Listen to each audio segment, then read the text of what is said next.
اقرؤوا سورة البقرة فإن أخذها بركة وتركها حسرة ولا تستطيعها البطلة. نحمده ونصلي على رسوله الكريم اما بعد فاعوذ بالله من الشيطان الرجيم بسم الله الرحمن الرحيم رب اشرح لي صدري ويسر لي امري واحلل عقدة من لساني يفقهوا قولي.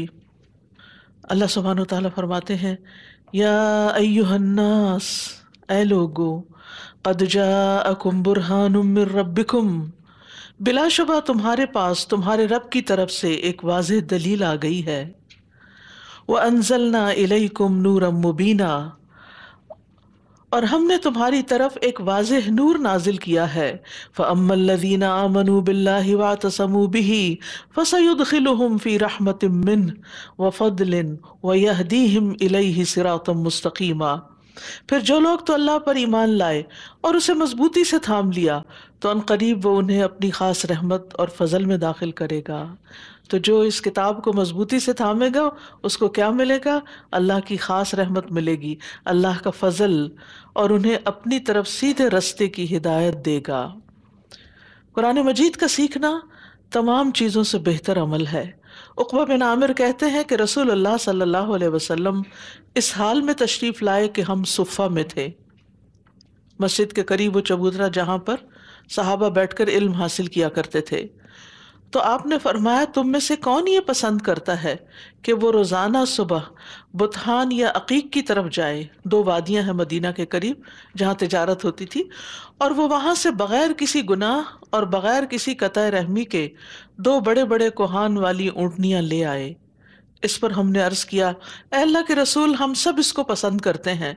آپ نے فرمایا کیا تم میں سے کوئی صبح مسجد کی طرف نہیں جاتا کہ وہ اللہ عز و جل کی کتاب کی 2 آیتیں خود سیکھے یا ان کی قرات کرے؟ یہ اس کے لیے 2 اونٹنیوں سے بہتر ہیں، اور 3 سے بہتر ہیں، اور 4 سے بہتر ہیں. اس طرح آیتوں کی تعداد اونٹنیوں کی تعداد سے بہتر ہے. لہذا جتنی آیتیں آپ سیکھیں گے اتنی ہی اونٹنیوں کا فائدہ آپ کو حاصل ہوگا.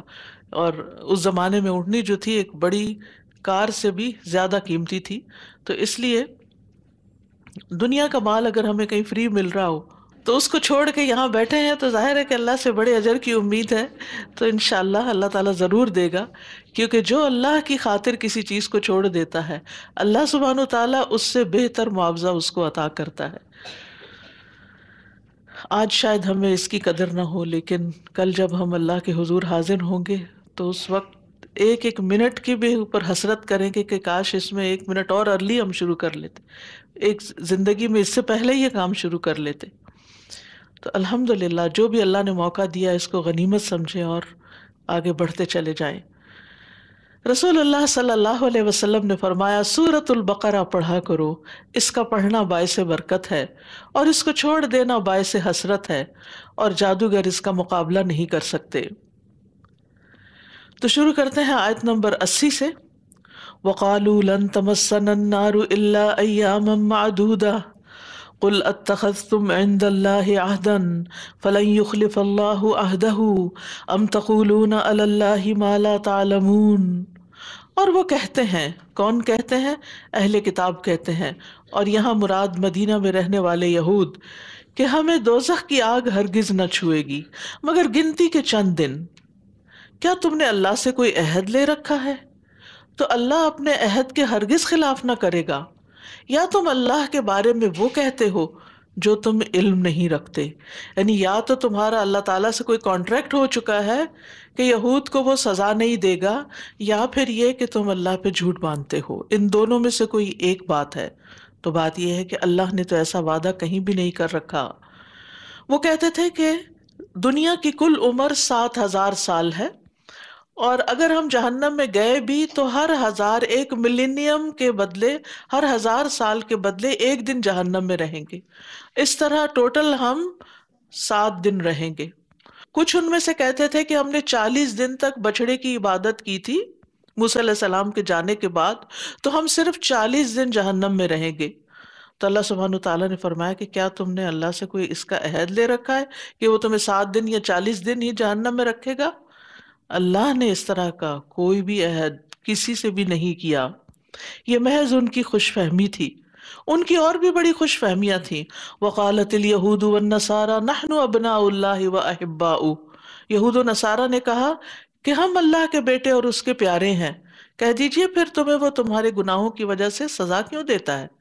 بلکہ تم اس کی مخلوق میں سے ایک بشر ہو جو اس نے پیدا کی، وہ جسے چاہتا ہے بخشتا ہے، جسے چاہتا ہے سزا دیتا ہے، لہذا جزا اور سزا ہمارے کہنے یا ہماری مرضی یا ہماری خواہش پر نہیں، یہ تو اللہ کا فیصلہ ہے۔ یغفر لمن یشاء ویعذب من یشاء، اور یہ چیز انسان کے دل میں جہاں امید پیدا کرتی وہاں ڈر بھی پیدا کرتی کہ اللہ کسی بات پہ ہمیں پکڑنا نہیں۔ تو بات یہ ہے کہ اپنے آپ کو انسان دھوکے میں نہ رکھے، اپنے کسی نیک عمل یا یہ سوچ کے کہ ہم محمد صلی اللہ علیہ وسلم کی امت ہیں، یا یہ سوچ کے کہ ہم نے لا الہ الا اللہ پڑھ رکھا ہے اس لیے جنت ہمارے لیے، ہم تو چاہے جو مرضی غلط کام کر لیں جہنم میں نہیں جا سکتے، تو اس طرح کی خوش فہمیوں میں مبتلا نہیں رہنا چاہیے۔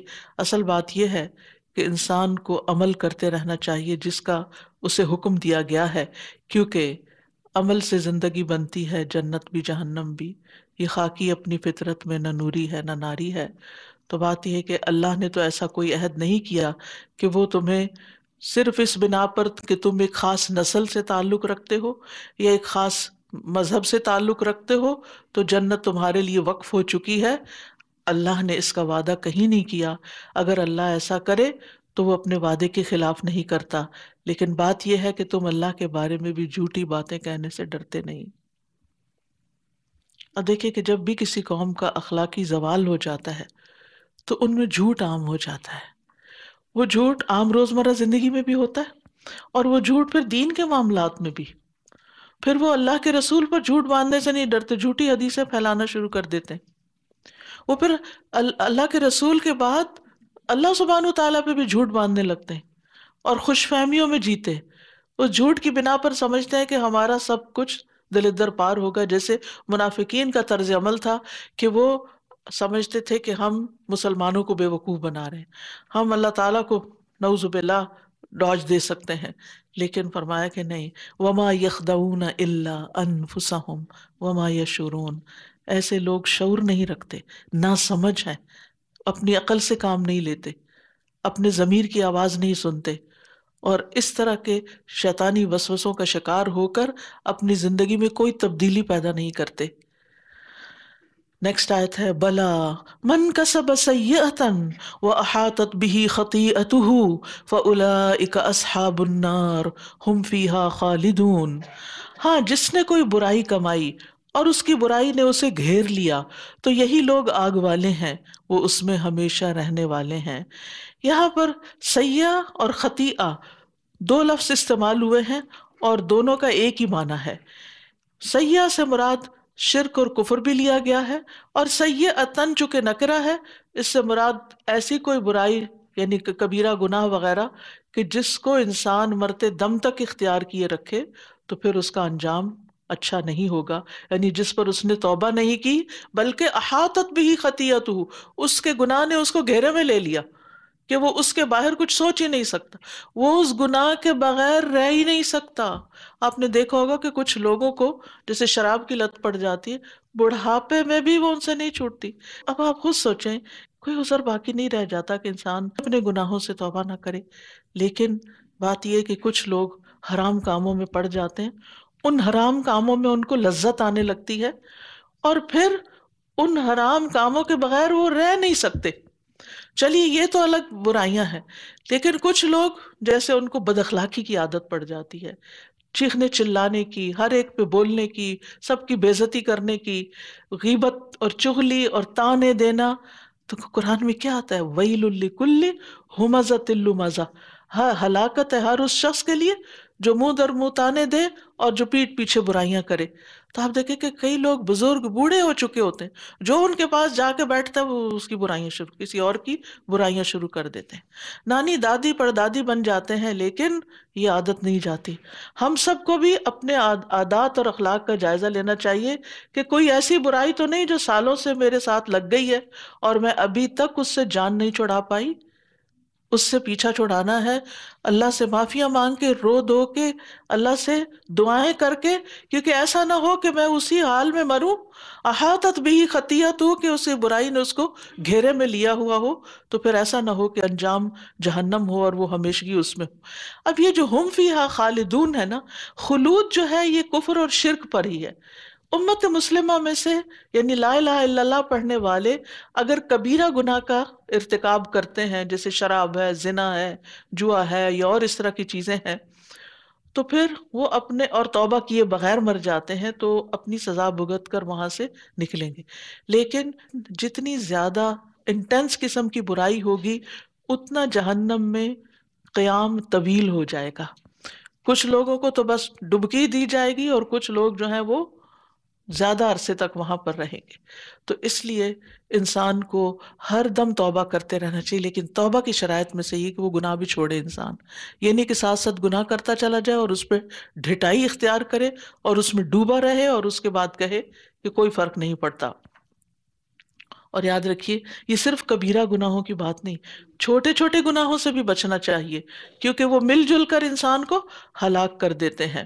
اور کبیرہ گناہوں کی تو ایک طویل لسٹ ہے، لیکن ان میں سے جو ٹاپ پر ہے، اللہ کے ساتھ کسی کو شریک ٹھہرانا، جادو کرنا، کسی جان کو قتل کرنا جسے اللہ نے حرام ٹھہرایا ہے مگر حق کے ساتھ، سود کھانا، یتیم کا مال کھانا، لڑائی کے دن پیٹ پھیر کے بھاگ جانا، پاک دامن ایمان والی بھولی بھالی عورتوں پہ زنا کی تہمت لگانا.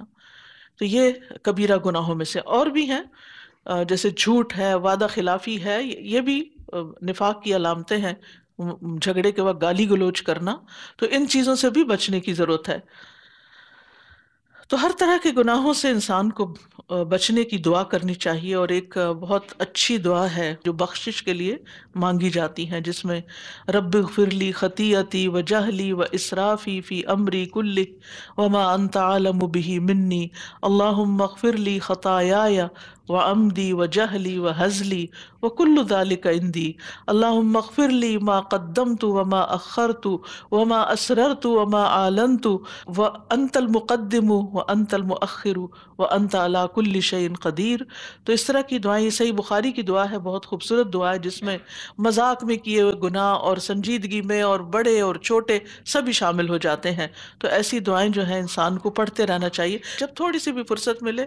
جیسے ہم اپنا موبائل اٹھاتے ہیں نا، تو ایسے ہی دعا، بلکہ موبائل کی اسکرین پہ دعائیں ڈال لیا کریں، کیونکہ اس میں یہ کہ جب انسان کھولتا ہے تو پڑھ ہی لیتا ہے مجبوراً، جو کہ ضرورت ہے ہماری. جیسے کچھ لوگ مجبوراً کھانا کھاتے ہیں، تو ایسے کچھ لوگ مجبوراً ہی ان کو نیکی کے کام کرنے پڑتے ہیں. اب کیا کریں، مرنا ہے کچھ تو کرنا ہی ہے. اقرأوا سورة البقرة فإن أخذها بركة وتركها حسرة ولا تستطيعها البطلة. اقرأوا سورة البقرة فإن أخذها بركة وتركها حسرة ولا تستطيعها البطلة. والذین آمنوا وعملوا الصالحات اولئک اصحاب الجنۃ هم فیہا خالدون. اور وہ لوگ جو ایمان لائے اور انہوں نے نیک کام کیے وہی جنت والے ہیں، وہ اس میں ہمیشہ رہنے والے ہیں.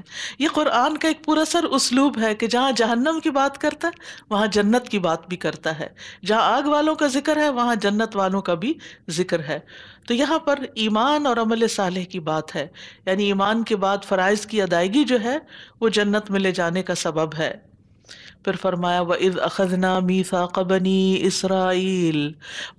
إِسْرَائِيلَ لَا تَعْبُدُونَ إِلَّا اللَّهَ وَبِالْوَالِدَيْنِ إِحْسَانًا وَذِي الْقُرْبَى وَالْيَتَامَى وَالْمَسَاكِينِ وَقُولُوا لِلنَّاسِ حُسْنًا وَأَقِيمُوا الصَّلَاةَ وَآتُوا الزَّكَاةَ. 8 باتوں کا حکم دیا گیا یہاں. ثم تولیتم الا قلیلا منکم وانتم معرضون، اور جب ہم نے بنو اسرائیل سے پختہ عہد لیا، پکا وعدہ لیا، چھوٹی موٹی نصیحتیں تو ان پہ اثر ہی نہیں کرتی تھی، ان سے باقاعدہ وعدہ لیا جاتا تھا، اور حتیٰ کہ پہاڑ ان پہ معلق کر کے ان سے وعدہ لیا گیا کہ تمہیں اللہ کی عبادت کرنی ہے، کہ اللہ کے سوا کسی کی عبادت نہ کرنا، اور ماں باپ، رشتہ داروں، یتیموں اور مسکینوں کے ساتھ حسن سلوک کرنا، اور لوگوں سے اچھی بات کہنا، اور نماز قائم کرنا اور زکوٰۃ ادا کرنا، تو تم میں سے تھوڑے لوگوں کے سوا سب اس عہد سے پھر گئے، اور تم ہو ہی پھرنے والے، اعراض کرنے والے، منہ موڑنے والے۔ تو بہرحال اللہ سبحانہ تعالیٰ نے بنی اسرائیل سے جو عہد لیا اس کی کچھ تفصیل یہاں بیان ہو رہی ہے۔ تو سب سے پہلا وعدہ کیا ہے؟ اللہ کے سوا کسی کی عبادت نہ کرنا، یعنی شرک سے پرہیز کرنا۔ تمام انبیاء کی طرف جو وحی کی گئی، یعنی وہ ون تھنگ جو سب میں کامن تھی، وہ کیا تھی؟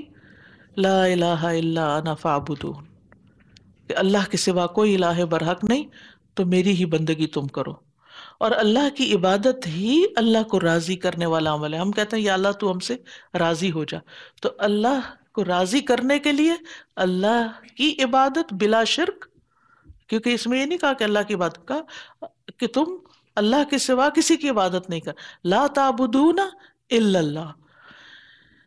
رسول اللہ صلی اللہ علیہ وسلم نے فرمایا اللہ نے تمہارے لیے 3 باتوں کو پسند کیا ہے۔ اس بات کو پسند کیا کہ تم صرف اسی کی عبادت کرو، اس کے ساتھ کسی کو شریک نہ ٹھہراؤ، اللہ کی رسی کو مضبوطی سے تھامے رکھو۔ اللہ کی رسی کون سی؟ قرآن۔ اور تفرقہ بازی نہ کرو۔ عبادت گزار جو ہیں وہ عرش کے سائے میں ہوں گے، خصوصاً جوانی کی عبادت۔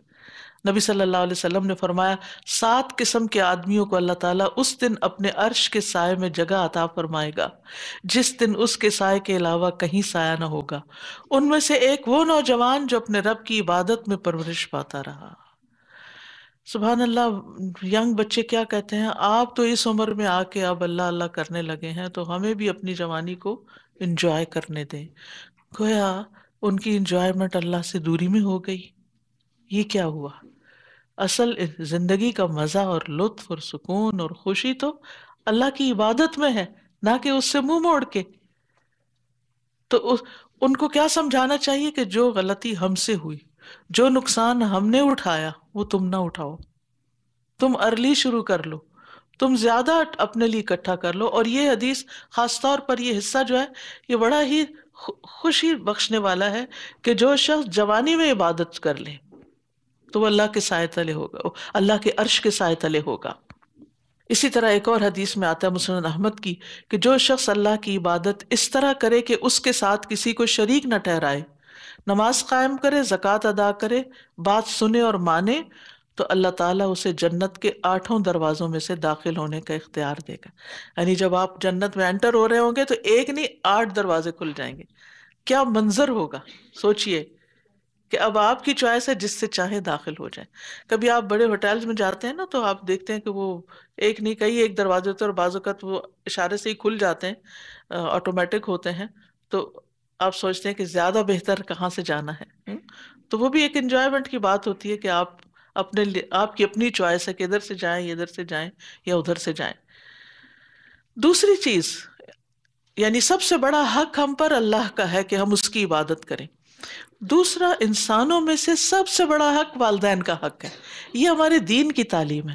ہمارا دین بڑا خوبصورت ہے کہ جس کا تم پر احسان زیادہ ہے اس کا اکرام بھی زیادہ ہے، اس کا حق بھی زیادہ ہے۔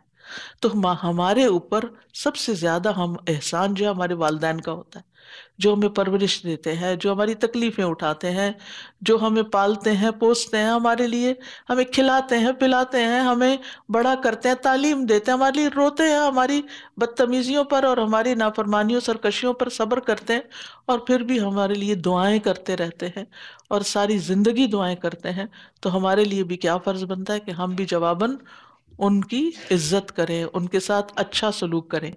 تو احسان جو ہے وہ ہوتا ہے کسی نے جو کیا اس سے بھی بڑھ کے کرنے کی کوشش، تو وہ تو ہم کر نہیں سکتے، لیکن ہمارا گول یہ ہونا چاہیے یہ نہیں کہ ماں باپ نے یہ نہیں کیا وہ نہیں کیا تو ہم بھی کچھ نہیں کر رہے، نہیں، انہوں نے جتنا بھی کیا، اگر کچھ بھی نہیں کیا جو تمہیں پیدا کر کے بڑا کر دیا نا، یہ بھی بہت بڑا احسان ہے، تو اس کے بدلے میں تم ان کے ساتھ اچھا سلوک کرو۔ کس سے؟ اپنی زبان سے بھی اچھی بات نکالو، اپنے عمل سے بھی خدمت کرو، مال بھی، یعنی جب اللہ تمہیں مال دے دے اور ان کے پاس نہیں ہے تو اس کے ساتھ ان کی مدد کرو، کیونکہ ماں باپ جب بڑے ہو جاتے ہیں، ریٹائر ہو جاتے ہیں، پینشن پہ آ جاتے ہیں اور بچوں کے بڑے بڑے بزنس ہو جاتے ہیں، تو پھر پوری پوری وہ شفٹ ہو جاتی ہے نا، یعنی کہ وہ اسکیم، تو اس وقت ماں باپ پھر صرف بچوں کی طرف دیکھتے نہ رہ جائیں اور وہ حسرت کا شکار نہ ہو اپنے بڑھاپے میں، ان کے آنسو نہ آ جائیں کہ کاش ہمارے پاس بھی کچھ ہوتا تو آج ہم بھی اللہ کے راہ میں دیتے، کیونکہ بڑھاپے میں انسان کو یہی ہوتا ہے نا، اپنے آگے کے لیے کچھ بنانا۔ جب ماں باپ جوان ہوتے ہیں اور ان کے پاس بہت کچھ ہوتا ہے، وہ تو سب کچھ بچوں پہ ہی لگا رہے ہوتے ہیں کہ ہم ان کو کچھ دے دیں، ان کا کچھ بنا دیں، اور ان پہ اس کی فیس دو، اس کی شادی کرو، اس کا گھر بناؤ، یہ کرو وہ کرو، جو کچھ ہوتا ہے بچوں کو دیتے چلے جاتے ہیں اور آخر میں خالی ہاتھ بیٹھ جاتے ہیں۔ تو اس وقت بچوں کا فرض بنتا ہے کہ وہ کیا کریں؟ مال کے ساتھ اپنے والدین کی مدد کریں، اگرچہ ان کے پاس ہو پھر بھی دیں، پھر بھی دیں ان کو، کیونکہ بعض اوقات ہم یہ کہتے ہیں ان کے پاس بہت ہے، بھلے ہو، ہمیں احسان کرنا ہے، کیونکہ صرف آپ کا جو دینا ہی ہے نا، چھوٹی سی چیز بھی دینا، یہی ان کو خوش کر دیتا ہے، چاہے ان کی ضرورت نہ ہو۔ وہ بھی پلٹ کے کیا کرتے ہیں، ایک بچے نے کوئی چیز دی وہ دوسرے کو دے دی، دوسرے نے دی تو اس کو دے دی، وہ اپنے پاس تھوڑی رکھتے ہیں، ان کا دل ایسا نہیں ہوتا کہ وہ اپنے لیے چیزیں جمع کریں، ان کو اس سے زیادہ خوشی ہوتی ہے کہ وہ اپنے بچوں پر یا اللہ کے راستے میں جو بھی جس کی چوائس ہو اس کے مطابق وہ دیتا رہتا ہے۔ اسی طرح اگر آپ کو اللہ نے کوئی منصب دے دیا، کوئی مقام دے دیا، کوئی اتھارٹی دے دی، تو اس کے ساتھ ان کے ساتھ احسان کریں، ان کے ساتھ نیک سلوک کریں۔ تو احسان کے جتنے بھی طریقے ہیں ان سب کے ساتھ والدین کے ساتھ اچھا سلوک کرنا اللہ تعالیٰ کا حکم ہے، کیونکہ ایک شخص آیا رسول اللہ سے پوچھا، اے اللہ کے رسول صلی اللہ علیہ وسلم، میرے اچھے سلوک کا سب سے زیادہ حقدار کون ہے؟ آپ نے فرمایا تمہاری ماں۔ اس نے پھر پوچھا، آپ نے فرمایا تمہاری ماں۔ اس نے پھر پوچھا، آپ نے فرمایا تمہاری ماں، اور پھر چوتھی دفعہ فرمایا تمہارا باپ۔ اور بعض اوقات ہم ایک ایکسکیوز ڈھونڈ لیتے ہیں، ہمارے والدین جو ہے نا نماز نہیں پڑھتے، ہمارے والدین جو ہے نا دین پر نہیں ہے، تو اس لیے اب تو ہماری چھٹی، ہم دین پہ آ گئے اور وہ نہیں ہے، اس لیے اب شاید ان کے ساتھ احسان کرنا ضروری نہیں رہا۔ یہ بھی انتہائی غلط سوچ ہے جو کئی نوجوانوں میں دیکھی گئی ہے، جو بڑے دین میں آ جاتے ہیں لیکن ماں باپ کو پھر حقیر سمجھنا شروع کر دیتے ہیں۔ ماں باپ جو بھی ہو، وہ ایون نان مسلم بھی ہو، تب بھی ان کے ساتھ احسان کرنا ہے۔ نبی صلی اللہ علیہ وسلم مدینہ میں تھے تو حضرت اسماء کی والدہ جو تھی، وہ ابھی حضرت ابوبکر صدیق کی ایک وائف، وہ مسلمان نہیں ہوئی تھی، وہ ہجرت بھی نہیں کی تھی، تو وہ آئیں اور وہ اپنی بیٹی سے کچھ مالی مدد چاہتی تھی، تو وہ نبی صلی اللہ علیہ وسلم کے پاس آئیں، پوچھا کہ کیا میں مدد کر دوں؟ وہ مسلمان نہیں۔ آپ نے فرمایا سلی امک، اپنی ماں سے صلہ رحمی کرو۔ اسی طرح عبداللہ بن ابی بن سلول جب فوت ہو گیا تو اس کا بیٹا جو تھا عبداللہ، وہ نبی صلی اللہ علیہ وسلم کے پاس آیا کہ میرے والد کو کفن دینے کے لیے آپ کا کرتا چاہیے۔ تو آپ صلی اللہ علیہ وسلم نے والد پر احسان کرنے کی خاطر اپنا کرتا اس کو دے دیا۔ پھر اسی طرح وذل قربا، اور رشتہ داروں کے ساتھ حسن سلوک کرو۔ رشتہ داروں کے ساتھ، رشتہ داروں میں وہ بھی رشتہ دار جو ماں باپ کی طرف سے ہیں، اور وہ بھی جو ماں کی طرف سے، اور وہ بھی جو باپ کی طرف سے ہیں، کیونکہ رشتہ داروں سے حسن سلوک سے رزق اور عمر میں برکت ہوتی ہے۔ ہر قریبی اور دور کے رشتہ دار سے صلہ رحمی کرنی چاہیے۔ ابن عباس کہتے ہیں اپنے حسب نسب یاد رکھو، اپنے رشتہ داروں کے ساتھ صلہ رحمی کرو۔ آپ دیکھیں کہ آپ کے جو بچے ہیں وہ آپ کے بہن بھائیوں کے نام بھی نہ آتے، اپنے کزنز کے بھی نام نہ آتے، لیکن آپ کے اوپر لازم ہے کہ آپ ان کو سب کی پہچان کرائیں، اور اب تو کمیونیکیشن بہت آسان ہے، بات کروایا کریں وقتاً فوقتاً، اور بڑے ہو گئے ہیں تو ان سے خود کہا کریں کہ کانٹیکٹ میں رہو۔ ابن عباس کیا کہتے ہیں، اپنے حسب نسب یاد رکھو، کون تمہاری خالہ تھی، کون پھوپھی تھی، اس کے کتنے بچے ہیں، اس کے کتنے بچے، تاکہ اپنے رشتہ داروں کے ساتھ صلہ رحمی کرو۔ اگر رشتہ داروں کو قریب کیا جائے صلہ رحمی کے ساتھ تو وہ دور نہیں ہوتے، اگرچہ وہ دور ہوں، چاہے وہ دوسرے ملک میں رہتے ہوں، وہ قریب ہی ہوتے ہیں۔ اور رشتہ داری قریب نہیں ہوتی جب اس کو دور کر دیا جائے، اگرچہ وہ قریب ہی رہتے ہوں۔ اور ہر رشتہ داری قیامت کے دن اپنے صاحب کے سامنے آئے گی، اور وہ اس کے حق میں رشتہ داری ملانے کی گواہی دے گی کہ یعنی رشتہ داری گواہی دے گی، سفارش کرے گی کہ اس نے ملایا تھا اپنے رشتوں کو اگر اس نے جوڑا ہوگا، اور اگر اس نے کاٹا تو کاٹنے کی گواہی دے گی۔ والیتاما، اور یتیموں کے ساتھ اس نے سلوک کرو۔ یتیم وہ ہوتا ہے جس کا باپ بالغ ہونے سے پہلے فوت ہو جائے، یعنی جس بچے کے بالغ ہونے سے پہلے اس کا باپ فوت ہو جائے، لڑکا ہو یا لڑکی ہو دونوں۔ نبی صلی اللہ علیہ وسلم نے فرمایا اپنے یا کسی دوسرے کے یتیم بچے کی پرورش کرنے والا، میں اور وہ جنت میں اس طرح ہوں گے بشرطے کہ وہ اللہ سے ڈرتا ہو۔ امام مالک نے شہادت اور درمیان والی انگلی کو ملا کے دکھایا۔ والمساکین، مساکین سے مراد وہ لوگ ہیں جن کے پاس اتنا مال نہ ہو کہ وہ اپنے آپ پر اور اپنے گھر والوں پہ خرچ کر سکیں، یعنی ان کی جو بیسک نیڈز ہیں وہ پوری نہ ہوتی ہوں۔ نبی صلی اللہ علیہ وسلم نے فرمایا بیواؤں اور مسکینوں کے کام آنے والا اللہ کے راستے میں جہاد کرنے والے کے برابر ہے، یا رات بھر عبادت اور دن کو روزہ رکھنے والے کے برابر ہے۔ یعنی ضرورت مندوں کی، اول تو اگر رشتہ داروں میں ہے یا جس کے بارے میں بھی آپ کو پتا ہو کہ وہ ضرورت مند ہے، اس کی ضرورت پوری کرنے کا اتنا بڑا اجر ہے۔ اور پھر عمومی طور پر کیا کرو، وقولوا للناس حسنا، لوگوں سے اچھی طرح بات کرو۔ اب آپ دیکھیں یہ جو باقی ہے نا، والدین، رشتہ دار اور غریب مسکین یتیم، ان کی تو آپ نے مالی مدد بھی کرنی ہے، ان کی کیئر بھی کرنی ہے، ان کا حال بھی پوچھنا ہے جا کے، اگر بیمار ہیں تو ان کے علاج کا بندوبست بھی کرنا ہے، وغیرہ وغیرہ۔ لیکن جو عمومی طور پر جتنے بھی اس کے بعد لوگ آتے ہیں آپ کی سوسائٹی، مسلم نان مسلم کوئی بھی، سب کے ساتھ قولوا للناس حسنا، بات اچھی طرح کیا کرو۔ یعنی اور کسی کو کچھ نہیں دے سکتے تو ایک اچھی بات ہی کر کے اس کا دل خوش کر دو۔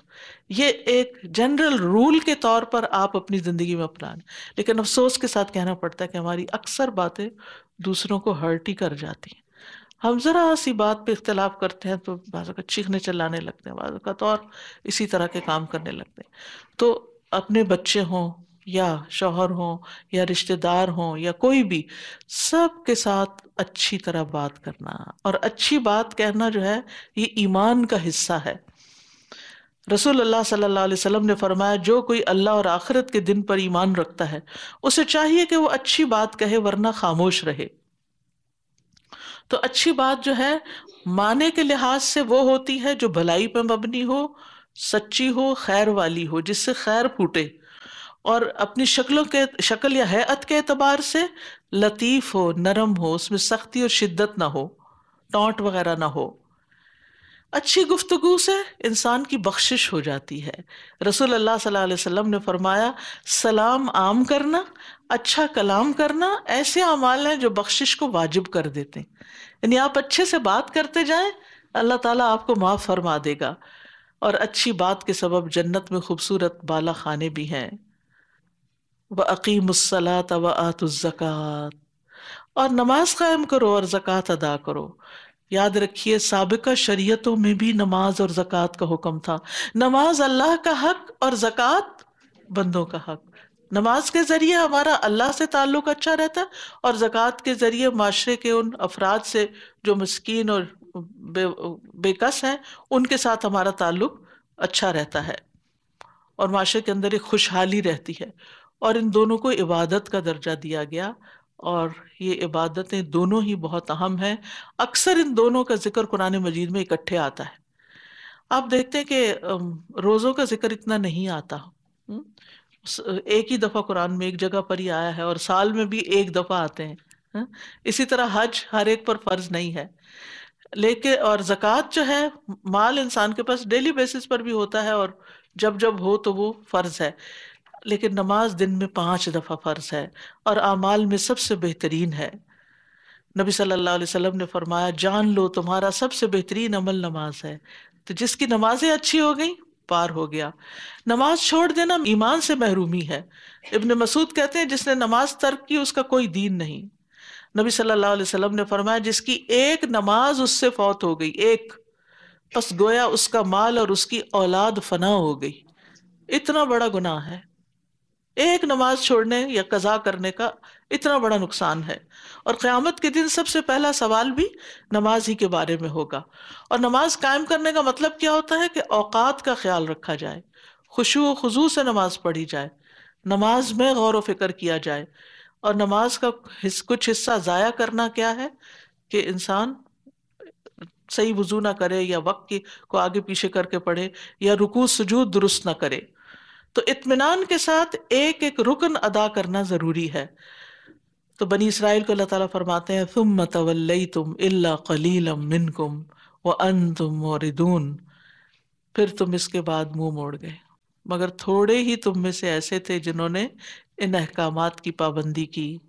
وانتم موردون، اور تمہارا وتیرہ ہی یہی ہے کہ تم بات سنتے ہو ایک کان سے اور دوسرے سے نکال دیتے ہو، اور تھوڑی دیر کے لیے اثر ہوتا ہے اور اس کے بعد سب کچھ بھول بھلا دیتے ہو. اقرأوا سورة البقرة فإن أخذها بركة وتركها حسرة ولا تستطيعها البطلة. اقرأوا سورة البقرة فإن أخذها بركة وتركها حسرة ولا تستطيعها البطلة. بنی اسرائیل کی بات کر کے دراصل یہ سب کچھ کس کو سکھایا جا رہا ہے؟ ہمیں سکھایا جا رہا ہے کہ ہم ان جیسا رویہ اور طرز عمل اختیار نہ کریں. ان احکامات کی پابندی ان کے لیے تھی تو ہمارے لیے بھی ہے.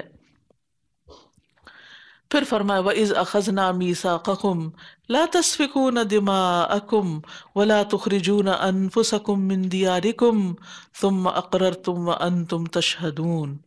اور جب ہم نے تم سے پکا وعدہ لیا کہ تم اپنوں کا خون نہ بہاؤ گے، یعنی اب بنو اسرائیل کو قتل نہیں کریں گے. جیسے یوں کہا جائے کہ کوئی مسلمان کسی مسلمان کو قتل نہیں کرے گا، اسی طرح کی بات ہے یہ.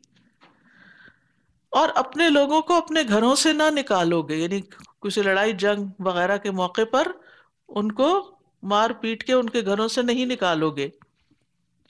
تو تم سب نے اقرار کر لیا کہ ٹھیک ہے ہم مانتے ہیں یہ بات، اور تم اس بات کے گواہ ہو کہ تم نے یہ بات مانی تھی کہ ہمارے اوپر اپنی امت کے لوگوں کے یہ حقوق ہیں کہ انہیں قتل نہیں کرنا اور ان کو گھر بے گھر نہیں کرنا. اس کا پس منظر کچھ یوں ہے کہ نبی صلی اللہ علیہ وسلم کے زمانے میں انصار جو تھے، جو اسلام سے قبل مشرک تھے، مدینہ کے لوگ شرک پر تھے، ان کے دو قبیلے تھے، ایک اوس اور دوسرے خزرج. ان کی آپس میں آئے دن جنگ رہتی تھی، اور ان میں سے ان کی جنگوں میں سے ایک مشہور جنگ ہے جنگ بواس، جو نبوت کے سے 5 سال پہلے ہی ہوئی تھی، اور اس میں بے شمار خون بہایا گیا تھا اور بہت مشکل ہوئی. اسی طرح مدینہ میں یہود کے بھی 3 قبیلے رہتے تھے، بنو قریظہ، بنو قینقاع اور بنو نذیر. یہ بھی آپس میں لڑتے رہتے تھے، وہ بھی لڑتے تھے یہ بھی لڑتے تھے. چین اس زمانے میں بھی لوگوں کو آپس میں نہیں تھا، چاہے آبادی کم ہی تھی. پھر انہوں نے کیا کیا کہ بنو قریظہ نے اوس کو اپنا حلیف بنا لیا اور دوسرے 2 قبائل نے خزرج کو اپنا حلیف کا مطلب ان کے الائے بن گئے. ٹھیک ہے. اب جب اوس اور خزرج لڑتے تو ادھر سے بنو قریظہ اور قینقاع اور نذیر آپس میں آمنے سامنے ہو جاتے، وہ بھی لڑتے، کیونکہ اوس کا ساتھ دیتے بنو قریظہ اور دوسرے 2 دوسروں کا ساتھ دیتے. ان کی لڑائی ہو رہی ہے اور بیچ میں یہ بھی لڑ رہے ہیں، اور یہ کس سے لڑ آپس میں مسلمان کو مار رہے ہیں. اس زمانے کے مسلمان یہی تھے.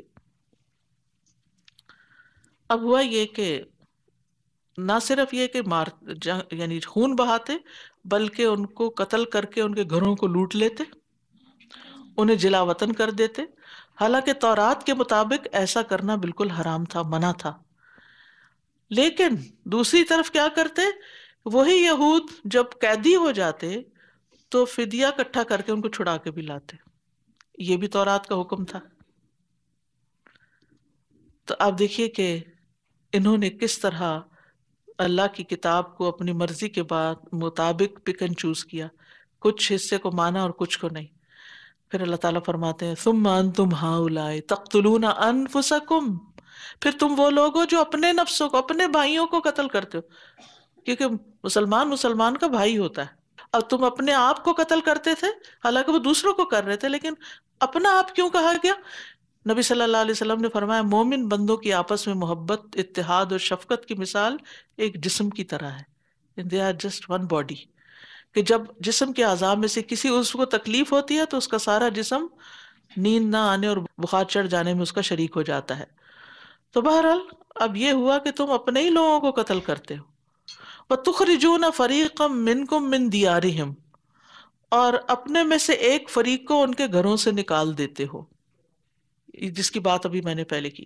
تظاہرون علیہم بالاسم والعدوان، تم ان کے خلاف گناہ اور زیادتی کے ساتھ دوسروں کی مدد کرتے ہو. یعنی اپنوں کے خلاف جو دوسرے حلیف قبیلے ہیں ان کی مدد میں چلے جاتے ہو تم، اپنے یعنی یہود کو چھوڑ کے مشرکین کا ساتھ دیتے ہو تم. وَإِن يَأْتُوكُمْ أُسَارَىٰ تُفَادُوهُمْ، اور اگر وہ تمہارے پاس قیدی ہو کر آئے تو فدیہ دے کے انہیں چھڑا لیتے ہو. وَهُوَ مُحَرَّمٌ عَلَيْكُمْ إِخْرَاجُهُمْ، حالانکہ ان کا نکال دینا ہی تم پہ حرام تھا، اول تو نکالنا ہی نہیں چاہیے تھا. تو یہ تم کیا کرتے ہو؟ افتؤمنون ببعض الکتاب وتکفرون ببعض، کیا تم کتاب اللہ کے بعض حصے کو مانتے اور بعض کا انکار کرتے ہو؟ یعنی کتاب سے مراد یہاں تورات ہے. تورات کا ایک حکم کیا تھا؟ اپنوں کو قتل نہ کرو اور گھروں سے نہیں نکالو. اس حکم کو وہ مانتے نہیں تھے. دوسرا حکم کیا تھا کہ اگر کوئی یہودی کسی غیر یہودی کے قبضے میں چلا جائے تو فدیہ دے کے سب اس کو مل کے چھڑا لو. اس حکم پہ عمل کرتے تھے. فرمایا کہ کتاب کے بعض حصوں کو مانتے اور بعض کا انکار کرتے ہو. فما جزاء من يفعل ذلك منكم الا خزي في الحياة الدنيا ويوم القيامة يردون الى اشد العذاب وما الله بغافل عما تعملون. تو جو تم میں سے ایسا کریں گے ان کی سزا اس کے سوا اور کیا ہو سکتی ہے کہ دنیا کی زندگی میں رسوائی ہو اور قیامت کے دن وہ شدید ترین عذاب کی طرف لوٹائے جائیں، اور اللہ ہرگز اس سے غافل نہیں جو بھی تم عمل کرتے ہو. استغفر اللہ. تو اس سے کیا پتہ چلتا ہے کہ اللہ تعالیٰ کو ہماری مکمل اطاعت مطلوب ہے. مکمل اطاعت. ہم دین کے معاملے میں اپنی مرضی نہیں کر سکتے، رسولوں میں بھی تفریق نہیں کر سکتے کہ اس کو ہم مانتے اس کو نہیں مانتے. یہ ہماری چوائس نہیں ہے.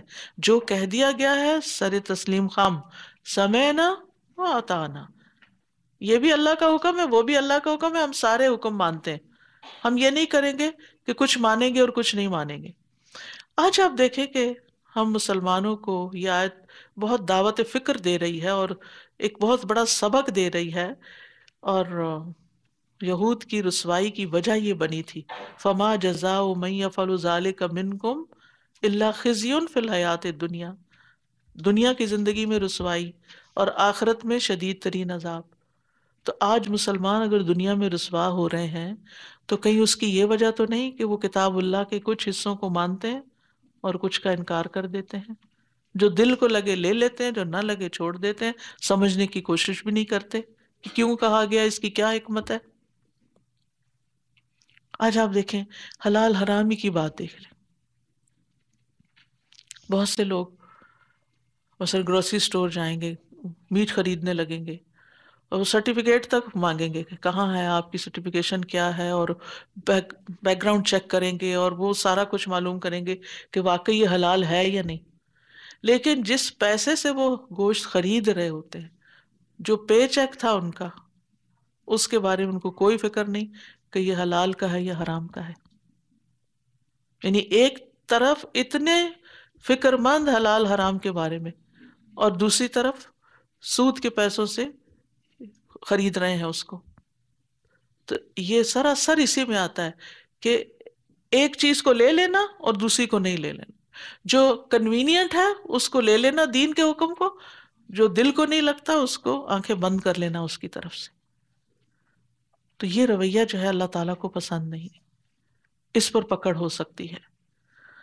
اور دوسرے یہ کہ یہاں پر خاص طور پر جو بڑے گناہ ہیں جیسے قتل کرنا اور کسی کو اس کے گھر سے نکال دینا اور اس میں یہ تو وہ تو خیر مار پیٹ کے گھر سے نکالتے تھے، لیکن آج آپ دیکھیں کہ معاشرتی سطح پر بعض اوقات خواتین کے ساتھ کیا کیا جاتا ہے، چھوٹی چھوٹی باتوں پہ لڑ جھگڑ کر گھر سے ہی نکال دیا جاتا ہے. اور تو یہ کسی انسان کو اپروٹ کرنا، ذلیل کرنا، یہ کسی مسلمان کے شایان شان نہیں ہو سکتا. آپ کا کسی سے بھی اختلاف ہو سکتا، مہذب اختلاف کریں، پوائنٹ آف ویو ڈفرینٹ ہو سکتا ہے، بھلے کیوں نہ ہو آپ اس کو برداشت کریں. یعنی اختلاف کے باوجود بھی انسان مل جل کے رہ سکتے ہیں. اللہ نے تو ہر چیز میں ورائٹی بنائی ہے، ہر چیز میں ورائٹی. دو درخت ایک جیسے نظر نہیں آئیں گے آپ کو، دو پہاڑ ایک جیسے نظر نہیں آئیں گے، دو سمندر ایک جیسے نہیں ہیں، تو سارے انسان ایک جیسے کیسے ہو سکتے ہیں؟ ہر ایک کی سوچ ہے. لیکن اس کا یہ مطلب نہیں کہ اگر میری مرضی یا میرے خیال کے مطابق کوئی نہیں میرے ساتھ رہ رہا تو پھر اس کو میرے ساتھ رہنے کا حق ہی نہیں. یہ بڑی زیادتی والی بات ہے. دوسروں کو برداشت کرنا چاہیے، اختلاف کو بھی برداشت کرنا چاہیے. ٹھیک ہے، اگر پسند نہیں، ناگواری کا اظہار کر لیا، بات ختم. لیکن اب اس کے پیچھے پڑ کے اس کے خلاف سازشیں شروع کر دی، یہ کسی مسلمان کا اخلاق نہیں ہو سکتا. اچھا، اب یہاں وجہ بتائی گئی کہ اس کے پیچھے کیا نفسیات ہے کہ لوگ کچھ چیز لے لیتے ہیں اور کچھ چھوڑ دیتے ہیں. اگلی آیت میں اس کا جواب آ رہا ہے، اولئک الذین اشتروا الحیاۃ الدنیا بالآخرہ، دنیا کی محبت. فلا یخفف عنہم العذاب ولا هم ینصرون، یہی وہ لوگ ہیں جنہوں نے آخرت کے بدلے دنیا کی زندگی خرید لی ہے. یعنی دنیا کی محبت نے، دنیا کے فائدوں نے دراصل ان کو اس بات پہ مجبور کر رکھا ہے کہ وہ کچھ چیزیں اپنی مرضی کی لے لیں اور باقی چھوڑ دیں. جہاں ان کی دنیا کا کوئی نقصان ہونے لگے تو وہاں وہ دین کے بدلے دنیا لے لیں گے، دین چھوڑ دیں گے اور دنیا اختیار کر لیں گے. پس نہ ان سے عذاب ہلکا کیا جائے گا اور نہ ہی وہ مدد کیے جائیں گے. رسول اللہ صلی اللہ علیہ وسلم نے فرمایا، ان فتنوں کے ظاہر ہونے سے پہلے پہلے جلد نیک اعمال کر لو جو اندھیری رات کی طرح چھا جائیں گے. آدمی ایمان کی حالت میں صبح کرے گا اور کفر کی حالت میں شام، یا ایمان کی حالت میں شام کرے گا اور کفر کی حالت میں صبح. وہ دنیاوی فائدے کی خاطر اپنا دین بیچ ڈالے گا، دنیا کے فائدے کی خاطر دین بیچ ڈالے، دین کو پیچھے کر دے گا، دنیا حاصل کرے گا. اور ایک اور روایت میں ہے کہ لوگ معمولی اور قلیل دنیاوی ساز و سامان کے عوض اپنے دین کو فروخت کر دیں گے، دین پر کمپرومائز کر جائیں گے. تو ہم سب کو بھی اس پر غور کرنا چاہیے، توجہ کرنی چاہیے کہ کہیں ہماری زندگی میں کہیں کوئی ایسا ایلیمنٹ تو شامل نہیں کہ ہم جانتے بوجھتے اللہ کی نافرمانی کر رہے ہو. اور پھر یہاں دیکھیے وارننگ کتنی سخت ہے، فلا یخفف عنہم العذاب ولا هم ینصرون، ان سے عذاب ہلکا نہ کیا جائے گا، نہ مدت کے اعتبار سے نہ شدت کے اعتبار سے، پورا پورا عذاب ملے گا اور کہیں سے کوئی بھی مدد دینے کے لیے نہیں آئے گا. وآخر دعوانا ان الحمد للہ رب العالمین. سبحانک اللہم وبحمدک، اشہد ان لا الہ الا انت، استغفرک واتوب الیک. السلام علیکم ورحمۃ اللہ وبرکاتہ. اقرأوا سورة البقرة فإن أخذها بركة وتركها حسرة ولا تستطيعها البطلة